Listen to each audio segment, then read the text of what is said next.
Halo kaum intelektual sekalian, wah, wah, wow, gila, gila, gila, gila. Ini berita yang sangat-sangat menghebohkan seantero dunia. Jadi guys, baru-baru ini lagi rame di luar negeri, di mana pada saat Paskah ada sekitar ratusan ribu orang yang dibaptis masuk Katolik, guys. Wow, wow, wow, wow. Luar biasa. Bayangkan ada ratusan ribu orang yang masuk Katolik, guys. Berbondong-bondong atau rame-rame masuk Katolik. Wow, wow, wow. Luar biasa. Gila, gila, gila. Nah, yang jadi pertanyaan, kenapa bisa seperti itu? Apa alasannya? Mana datanya? Saya akan tampilkan datanya. Jadi, apapun yang saya katakan itu ada sumbernya, ada datanya. Jadi kalau mau marah, jangan marah ke saya. Saya tidak ngarang ya. Ada datanya, ada sumbernya. Jadi di seluruh dunia ada ratusan ribu, bahkan lebih ya, orang yang masuk Katolik. Di Prancis yang paling viral ya, ada sekitar 21.000 orang yang masuk Katolik. Kemudian anehnya, ada sekitar 4% umat Muslim yang murtad masuk ke Katolik. Wow, gila, gila, gila, gila, gila. Di video ini saya tidak akan berpihak ya. Saya juga nanti akan memberikan fakta apakah di Prancis itu umat Muslim naik atau tidak. Saya juga akan fair di video ini ya. Saya tidak berpihak pada siapapun ya. Saya tidak memojokkan agama tertentu di sini ya. Saya benar-benar netral. Saya juga akan buka data apakah umat Muslim di Prancis itu naik atau berkurang atau stuck. Kemudian tidak hanya itu, di Amerika juga ada 40.000 orang yang masuk ke agama Katolik. Wow, gila, gila, gila, gila, gila, gila. Kemudian selain itu ada berbagai di belahan negara lainnya, sekitar 100.000 tahun ini ya, 100.000 ya. Luar biasa ya. Nah yang jadi pertanyaan, apakah ini pertanda bahwa Katolik itu mengalami masa kejayaan? Jadi jumlahnya itu sekitar 1,2 sampai 4 miliar jumlah umat Katolik di seluruh dunia. Luar biasa, gila, gila, gila, gila. Apakah saya mengglorifikasi agama Katolik di sini? Enggak, saya tidak mengglorifikasi. Tapi gini guys, ya yang menarik daripada kasus ini adalah kalau kita masuk ke agama Katolik itu kan susah ya. Saya tuh punya teman ya, mau nikah sama orang Katolik gitu ya.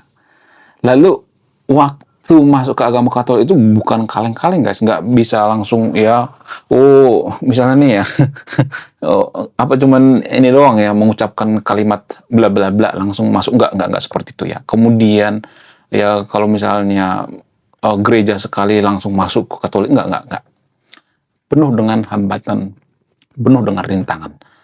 Jadi ini kan semacam anomali ya. Sementara di belahan bumi lain di daerah Konoha ya, bukan di Indonesia ya. Kalau mau masuk ke agama tertentu di Konoha itu mudah banget gitu ya. Siapapun bisa masuk. Tapi ya anehnya Katolik itu dipersulit coy. Ya seperti menerima karyawan di perusahaan elit gitu ya. Bahkan teman saya ini cerita sama saya dulu ya. Ya kalau dia masuk ke agama Katolik itu semuanya ditanyain, dites gitu ya. Apakah suatu saat kamu akan mempermalukan agama Katolik atau tidak. Kemudian ditanya semuanya gitu ya. Apakah kamu sudah pernah, mohon maaf, kuda-kudaan dengan pacar kamu ini? Jadi dia mau nikah dulu ya. Ditanya semuanya gitu. Karena apa? Karena ya itu akan mempermalukan agama Katolik kalau misalnya mereka sudah pernah kuda-kudaan gitu ya. Lalu misalnya suatu saat hamil luar nikah, itu kan mempermalukan Katolik. Itu dilarang gitu.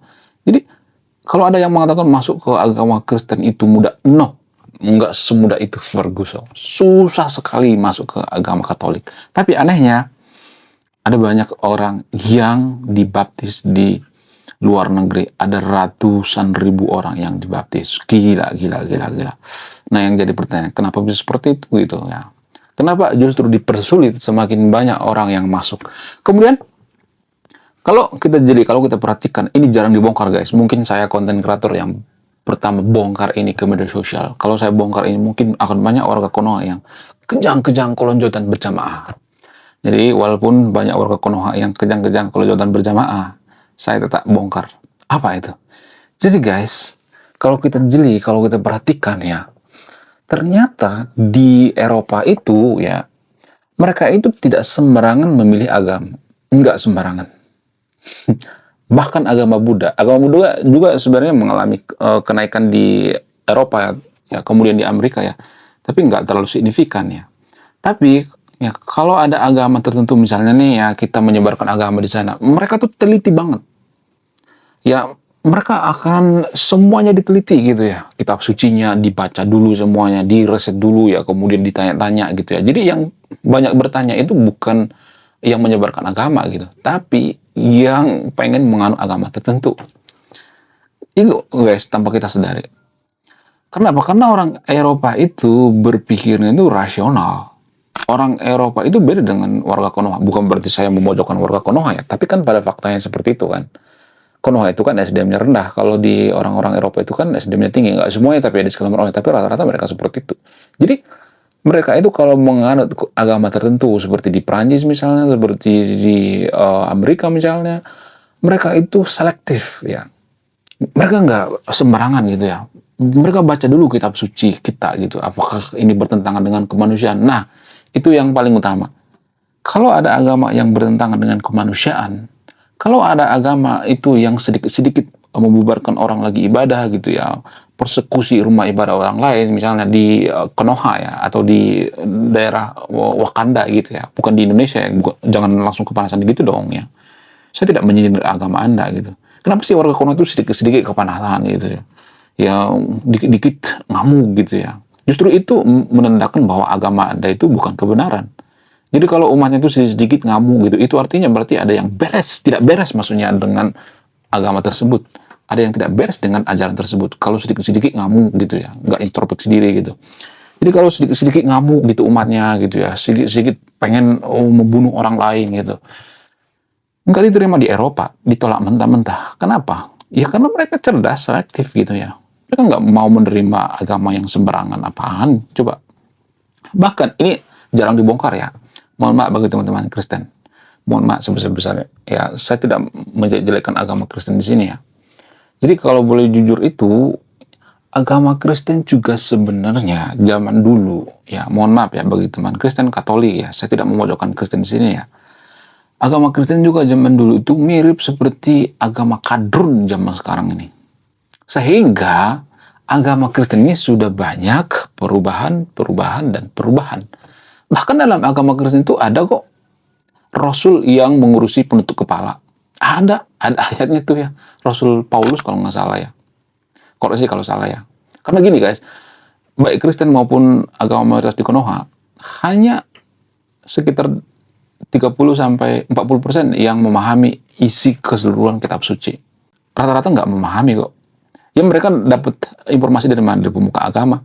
Dari katanya dan katanya. Ya rata-rata mereka nggak pernah baca kitab suci mereka itu sampai habis gitu ya, analisis. Kalau saya baca sampai habis gitu ya, analisis semuanya gitu. Ya, jadi mohon maaf bagi ini, agama Kristen juga seperti itu kok zaman dulu. Cuman karena agama Kristen ini ya merantau ke Eropa, dibawa oleh orang-orang Israel, ya mereka menyebarkan agama Kristen sampai ke Eropa, ke Romawi dan sebagainya. Agama Kristen ini sebenarnya mohon maaf ya sudah diperfak jadi agama yang sesuai dengan zaman. Makanya dulu kan agama Kristen itu kan nggak makan babi kan. Di perjanjian lama kan agama Kristen nggak makan babi kan. Sekarang sudah makan babi kan. Karena apa? Karena tafsirnya yang dirubah. Makanya saya setuju dengan yang dikatakan oleh Pak Islah Barawi. Islah Barawi mengatakan kita itu sebenarnya bukan penganut agama, tapi penganut tafsir-tafsir. Jadi, mohon maaf bagi teman Kristen ya. Semuanya saya katakan di video ada sumbernya, ada datanya. Sebelum Anda marah-marah, ya cek data dulu gitu ya. Jadi, agama Kristen itu di Eropa dulu sudah dipermak dulu ya, supaya sesuai dengan kemajuan zaman, tidak bertentangan ya, supaya tidak terlalu mengurusi penutup kepala gitu ya, terlalu mengurusi yang namanya ritual-ritual gitu ya. Dulu agama Kristen itu banyak ritualnya, sekarang sudah dirubah gitu. Ya jadi jangan berpikir bahwa cuma agama mayoritas di Konoha yang banyak ritualnya. Ya, tapi agama Kristen juga banyak ritual zaman dulu, tapi tafsirnya dirubah. Ya, karena agama Kristen itu kan dari zaman abad pertama ya, sudah 2000-an tahun gitu ya. Sementara agama yang si paling damai mengatakan bahwa agama mereka adalah agama yang paling lama cuman 1000. Jadi agama itu ya, maksudnya 1000 tahun ya. Agama itu sama seperti manusia, semakin dewasa, semakin tidak terlalu fokus pada ritual-ritual. Fokusnya pada akhlak. Itu kalau saya perhatikan. Fokusnya pada kelakuan. Nah, yang jadi pertanyaan, kenapa ada umat muslim yang murtad masuk ke Katolik di Prancis menurut data? Kenapa? Apa alasannya? Kalau saya bongkar di sini, mungkin akan banyak orang kuno yang kejang-kejang kelonjotan berjamaah. Benarkah di Prancis itu umat muslim mengalami kenaikan? Bagaimana fakta yang sebenarnya? Saya akan bongkar di video ini.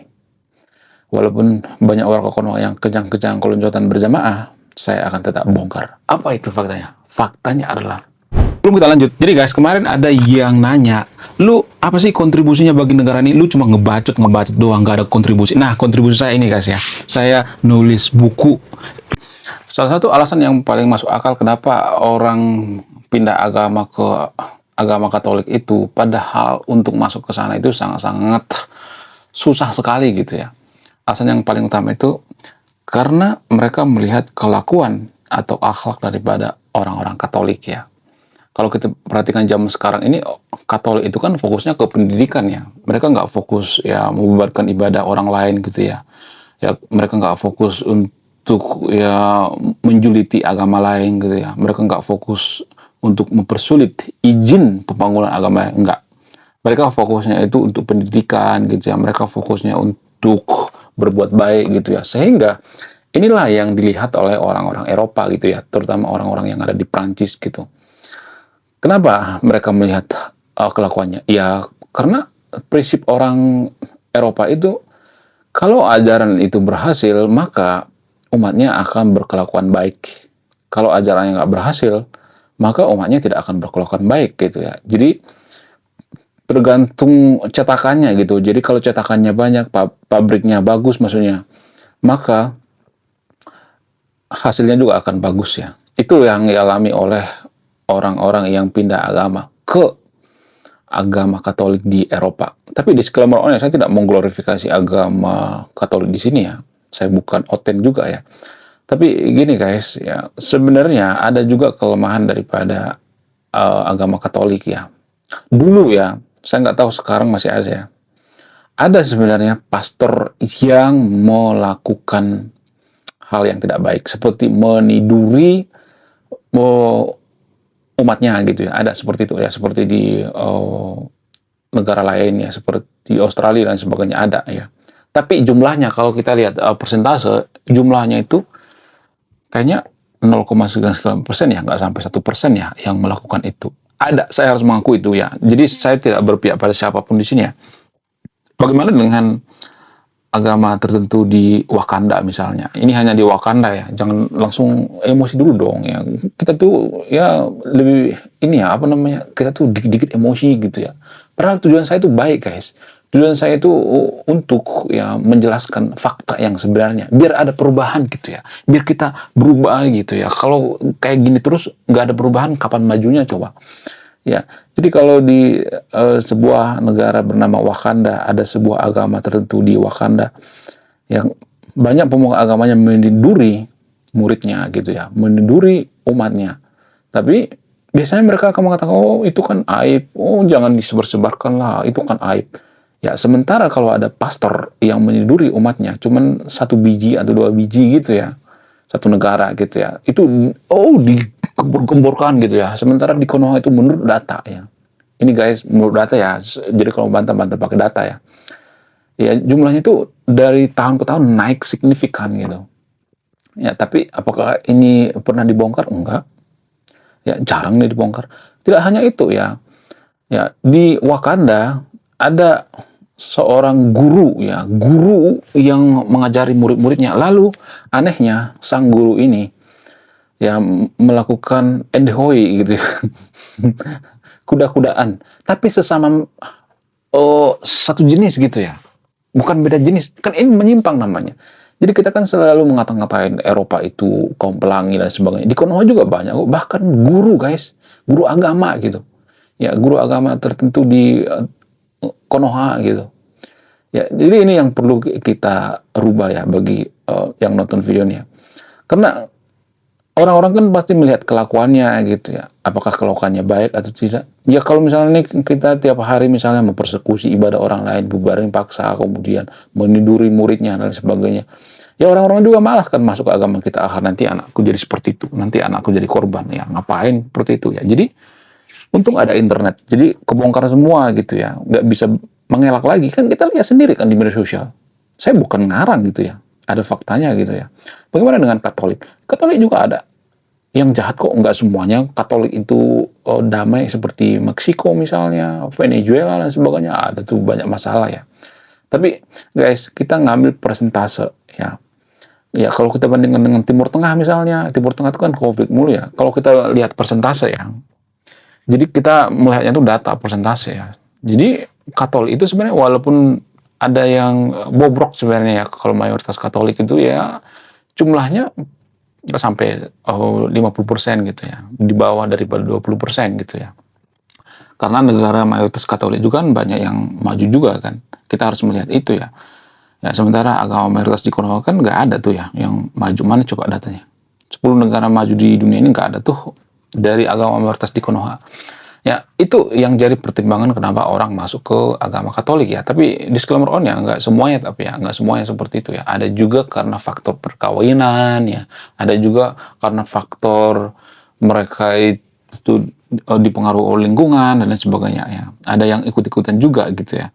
Tapi pada umumnya mereka mau masuk ke Katolik itu mereka mau dibaptis. Bayangkan ya dipersulit coy.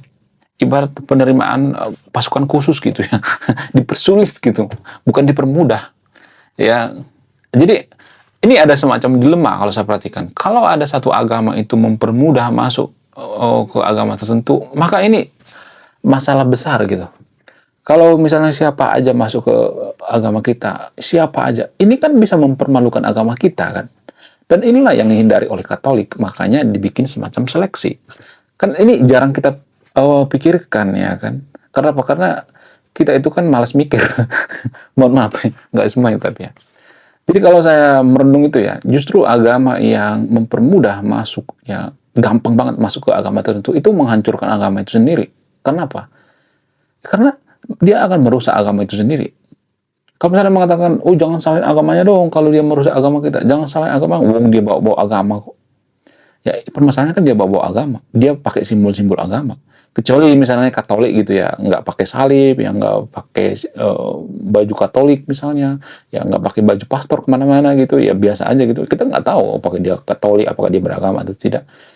Kalau agama mayoritas di Konoha kan ketahuan kan, ya dia menggunakan simbol-simbol agama gitu. Ya justru ya itu yang jadi permasalahannya. Kalau dia menggunakan simbol-simbol agama, dia harus bertanggung jawab menjaga kesucian agamanya. Ya kalau nggak mau jaga kesucian agamanya, jangan pakai simbol-simbol agama gitu. Itu kan hal yang sakral. Jadi ini yang jadi permasalahan. Kita itu selalu menyalahkan, oh jangan salahkan agamanya dong, salahkan orangnya. Oh dia bawa-bawa agama kok. Jadi kalau ada seseorang tuh yang membunuh orang lain dan meneriakkan nama Tuhannya, lalu kita sebut mereka radikal, itu tidak salah. Kenapa? Karena mereka bawa-bawa nama Tuhannya. Kecuali mereka nggak bawa-bawa nama Tuhannya, nggak meneriakkan nama Tuhannya, ya sok aja nggak jadi masalah. Ya itu kan nggak urusan dengan agama gitu.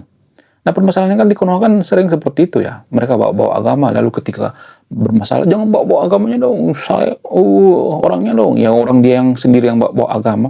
Sama seperti Ayatollah Khamenei misalnya. Ketika Ayatollah Khamenei misalnya melakukan kejahatan, maka warga Konoha akan mengatakan, jangan bawa-bawa agamanya dong. Wong dia menyerang Israel pakai ayat-ayat kitab suci. Gimana kita nggak menyalahkan agamanya, coba ngaco ya. Ada datanya itu ya, menurut Detik News, cari sendiri datanya, jangan sedikit-sedikit disuapin gitu. Makanya harus rajin baca gitu ya, jangan cuman nonton video joget-joget nggak jelas gitu ya. Kemudian selain itu, kenapa di Prancis itu ada sekitar 4% umat Muslim yang murtad gitu? Apa alasannya? Sepertinya karena pengaruh daripada kelakuan daripada orang-orang Katolik yang ada di sana. Walaupun nggak semuanya baik ya.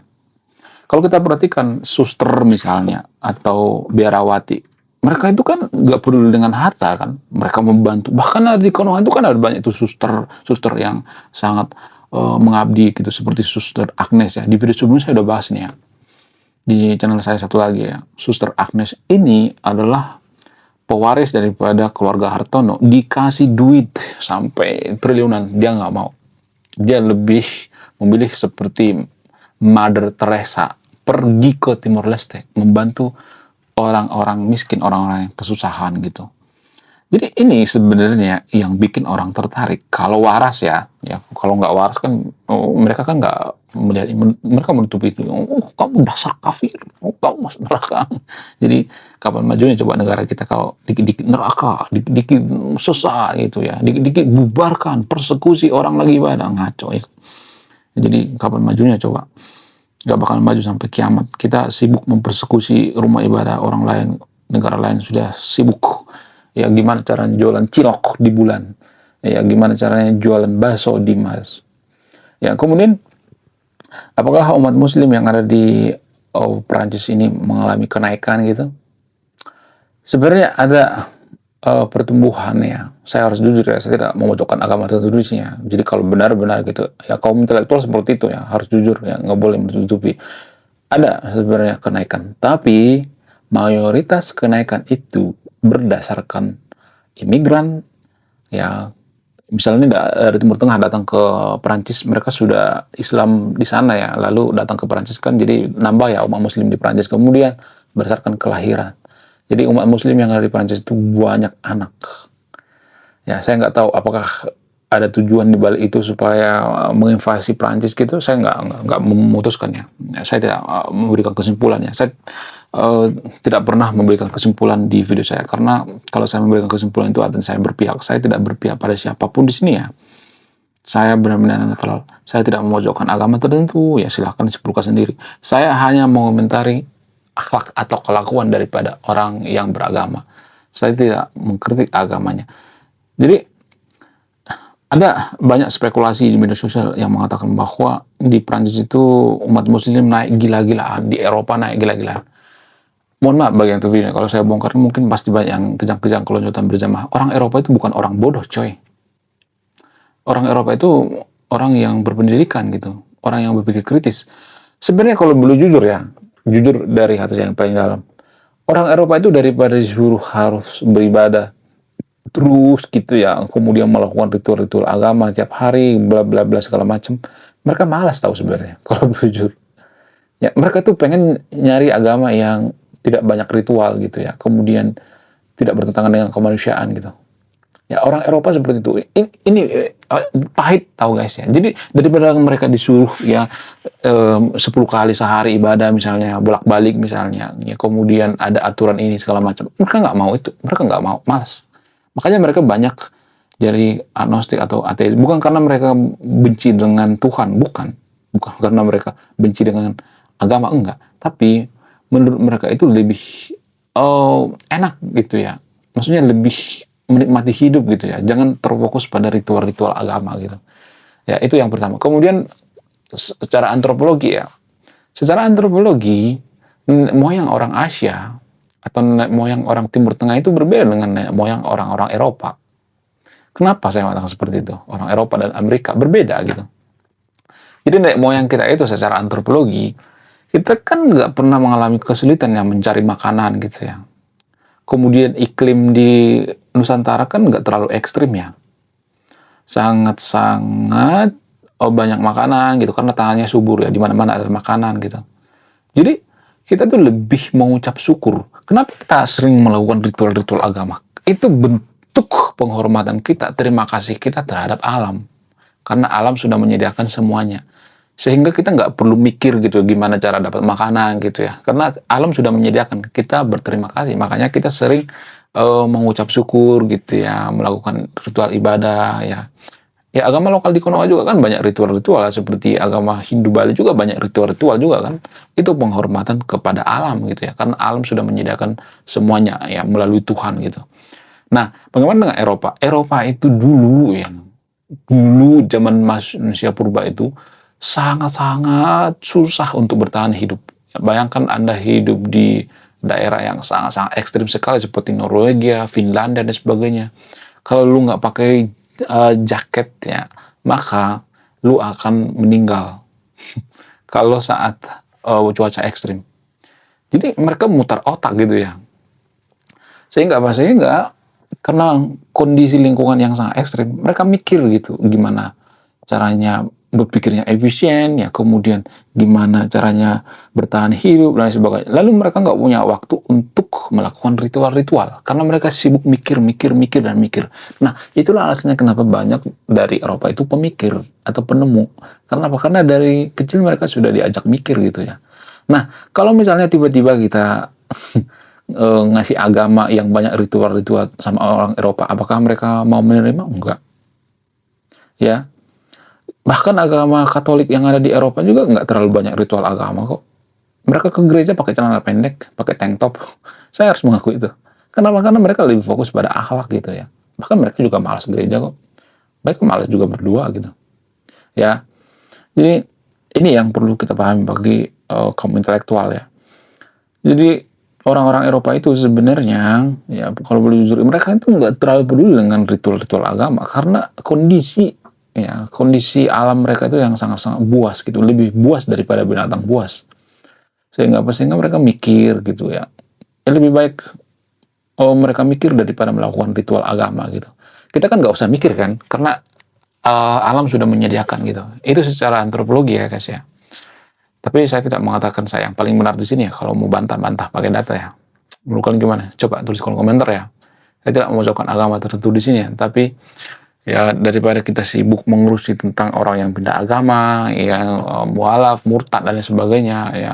Karena kalau 100% juga Muslim Konoha itu nggak ada jaminan kita jadi negara maju kan. Buktinya Afghanistan tuh 100% Muslim tapi ribut juga tuh.